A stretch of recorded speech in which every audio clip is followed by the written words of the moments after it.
Bismillahirrahmanirrahim. Assalamualaikum warahmatullahi wabarakatuh.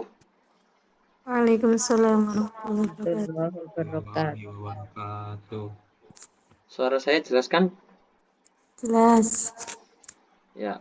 Hmm, Alhamdulillah alamin. Wassalatu wassalamu ala asyrafil anbiya'i wal mursalin wa ala alihi wa sahbihi ajma'in. Langsung saja pada kesempatan kali ini kami meminta waktunya, Ibu.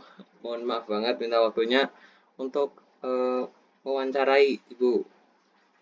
Lalu kali ini kami akan memberikan beberapa pertanyaan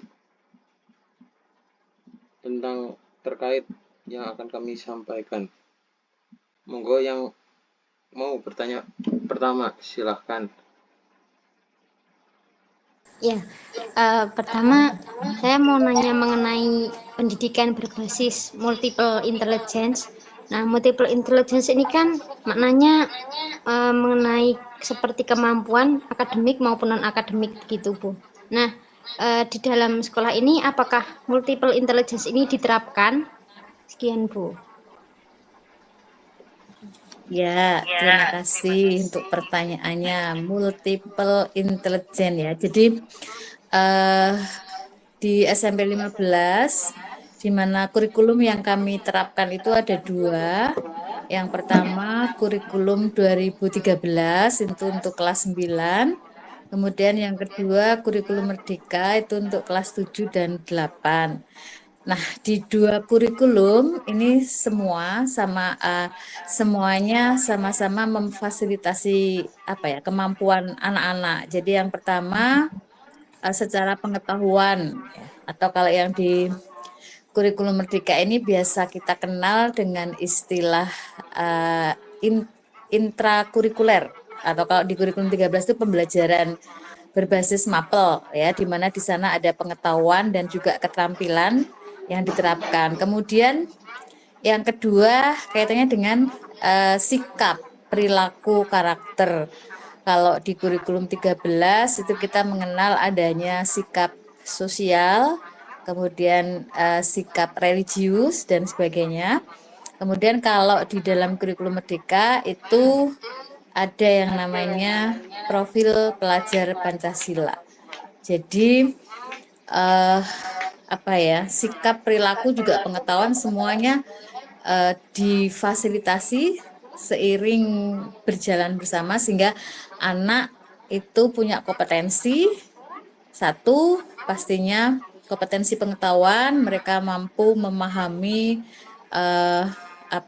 mencapai tujuan pembelajaran dari masing-masing mapel. Kemudian yang kedua, mempunyai karakter yang baik ya, yang dinilai, diberikan melalui proyek profil pelajar Pancasila atau yang bisa kita kenal dengan istilah P5.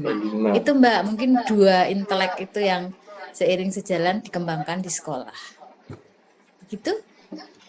Oh iya, Bu. Kemudian peran guru dalam mengembangkan kecerdasan siswa ini secara merata bagaimana ya, Bu? Ya, guru ketika mereka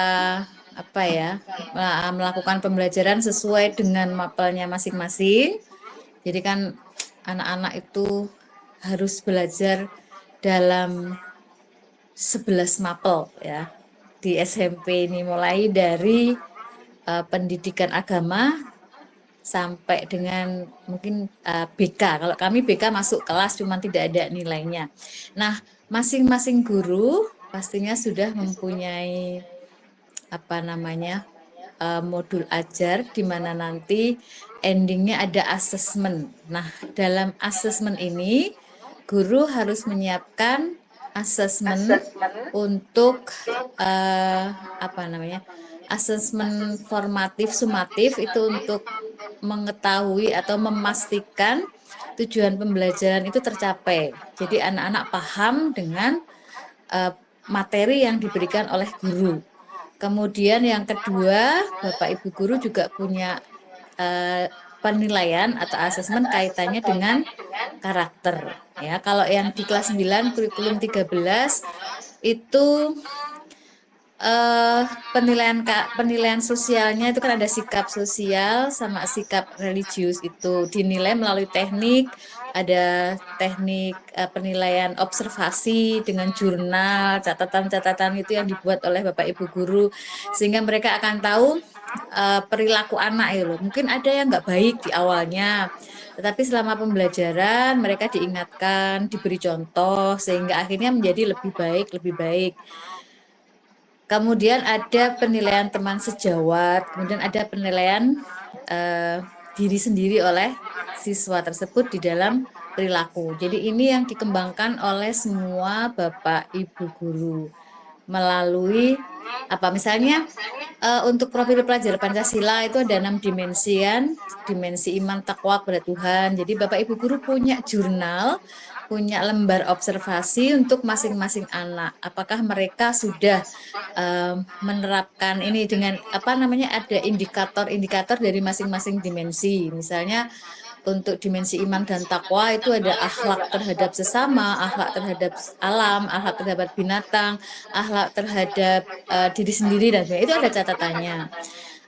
Bisa jadi awalnya anak-anak itu mungkin kalau untuk akhlak sesama mungkin suka usil, suka jahil, nakal, tapi setelah ditegur, kemudian diberi contoh yang baik, kemudian akan menjadi semakin baik itu catatannya. Harapannya pastinya sesuai dengan fase D di SMP, itu anak-anak karakternya berkembang sesuai harapan. Atau kalau itu di kurikulum 13 ya, paling tidak mereka punya nilai karakter B, baik.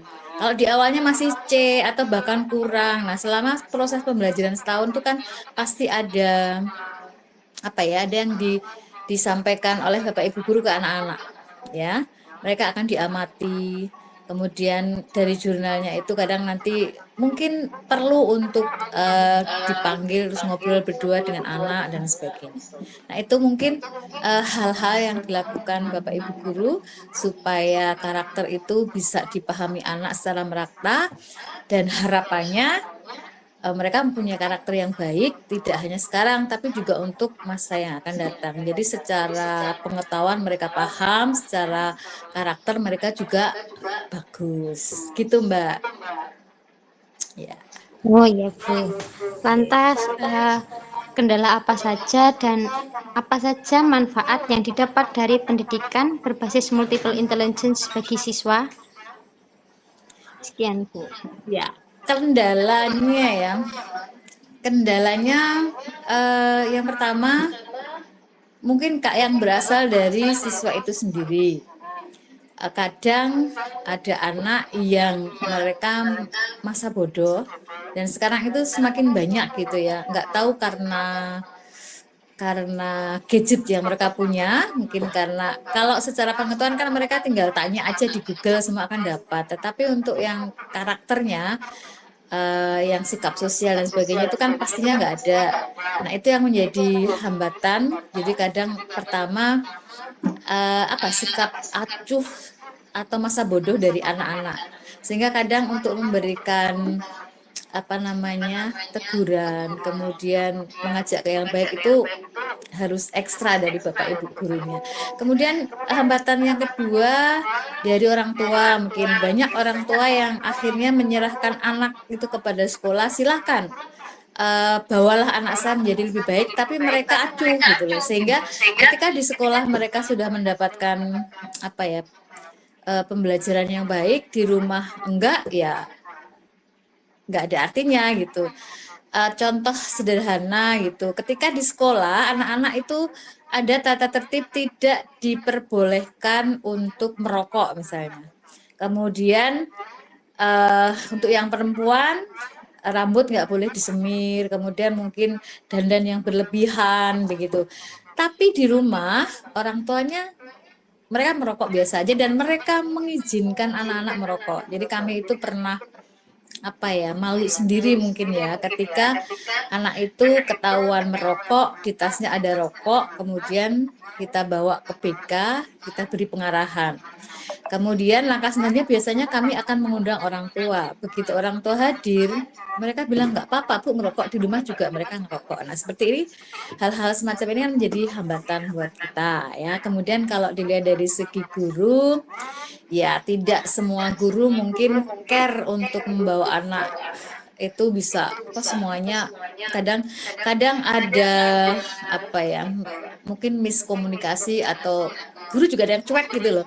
Artinya toh saya sudah memberikan ini, tetapi anak ya sudah, biarlah nanti ditangani wali kelasnya, kemudian nanti ditangani BK gitu. Jadi itu mungkin yang menjadi hambatan dari kami untuk membawa multiple itu tadi menjadi apa ya, yang searah bareng gitu.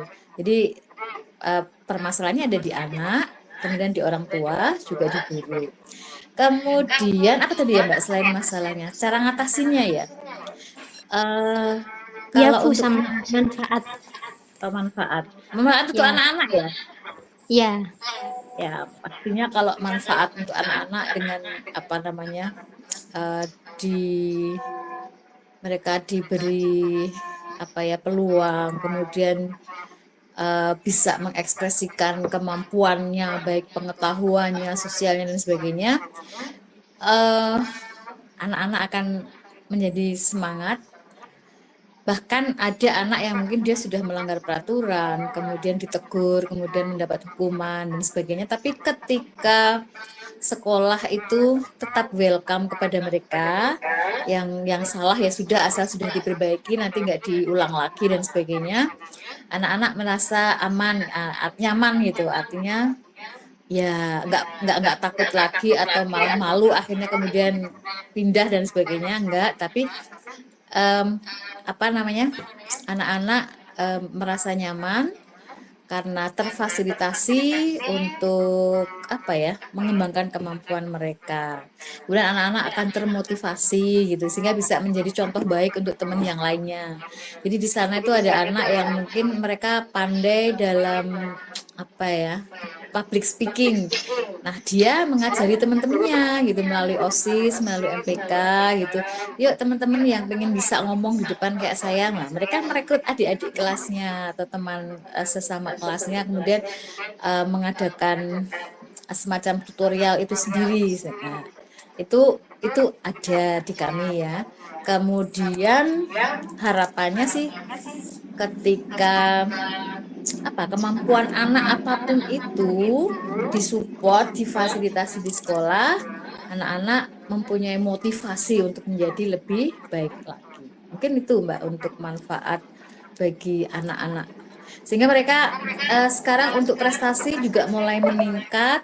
Tapi kalau di kami memang sekarang ini prestasi yang non akademik ya, yang lebih banyak.